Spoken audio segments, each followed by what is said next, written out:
Welcome to The Explainer. Today we're going to do something a little different.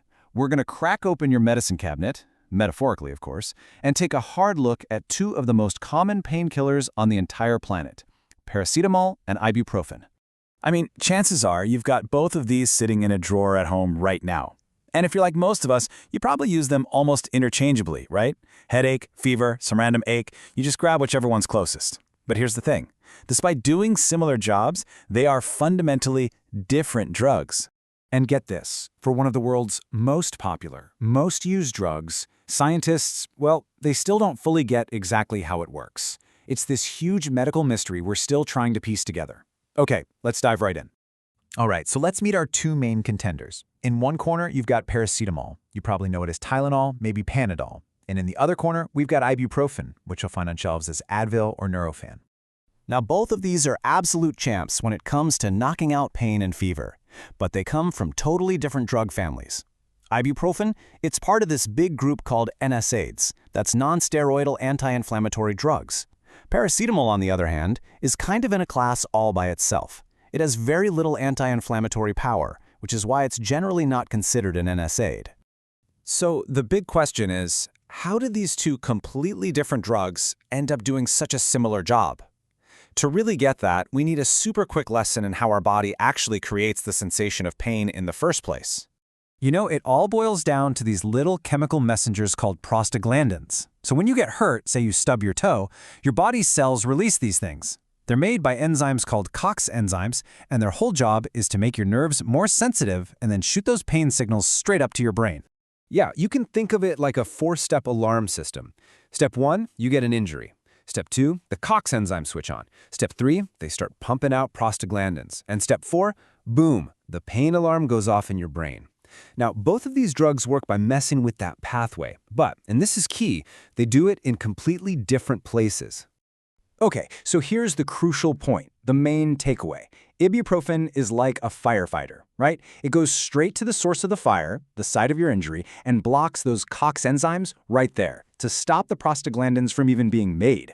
Paracetamol, though, it's totally different. It works way up in the control center, in your brain and spinal cord, and it basically just turns the volume down on that pain alarm. And that difference in where they work, it explains the whole inflammation thing perfectly.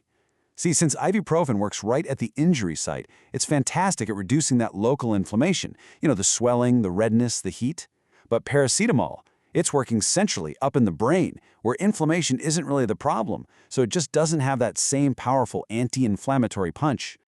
Okay, so how does all this science actually help you decide which pill to grab from the cabinet? Let's turn this into some real, practical advice for when you're dealing with aches and pains. So the first thing to ask yourself is this. Is my pain actually being caused by inflammation? If you're looking at the spot and you're seeing redness, some swelling, maybe it feels warm to the touch, or if the pain gets worse after you've been sitting still for a while, that's a pretty big clue that inflammation is the main bad guy here. And this chart here gives us a really handy general guide for when one might be the better choice. So for something like a sprain or even period pain, where inflammation is a huge part of the problem, ibuprofen is often the go-to. But for a plain old headache or the general aches and fevers you get with the flu, paracetamol is a fantastic choice because it's working directly on the brain's thermostat and pain controls.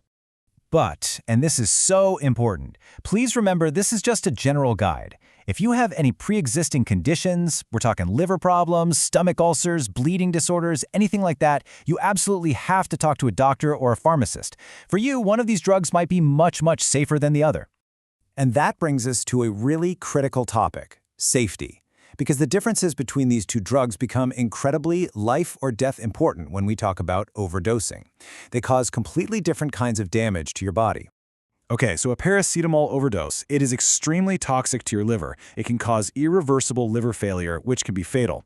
An ibuprofen overdose, on the other hand, while also really serious, it primarily attacks the stomach lining. It can cause bleeding and ulcers, and it can also lead to kidney damage. Now, one of the big reasons a paracetamol overdose is considered so dangerous is because of something called the therapeutic index. Basically, that's the gap between a dose that helps you and a dose that hurts you. For paracetamol, that gap is really, really narrow, and that just means it's way easier to accidentally take a harmful amount compared to ibuprofen.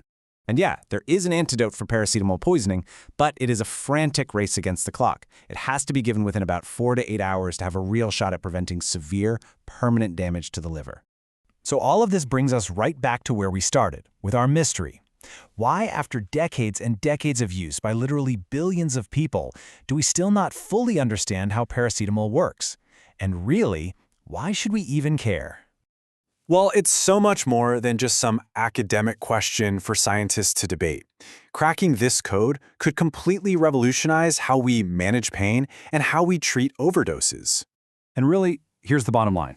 If we can finally pinpoint exactly how paracetamol works its magic in the brain, we could potentially design brand new drugs that give us all the benefits without the terrifying side effects, like liver toxicity. We could develop better antidotes, create new treatments for chronic pain. Heck, we could gain incredible new insights into the very nature of how we experience pain itself. So the next time that headache strikes and you reach into that medicine cabinet, which pill will you choose? And which story will you remember? Will it be the story of the firefighter rushing to put out the flames of inflammation at their source? Or will it be the story of the mysterious negotiator, quietly working its magic deep inside the control center of your brain?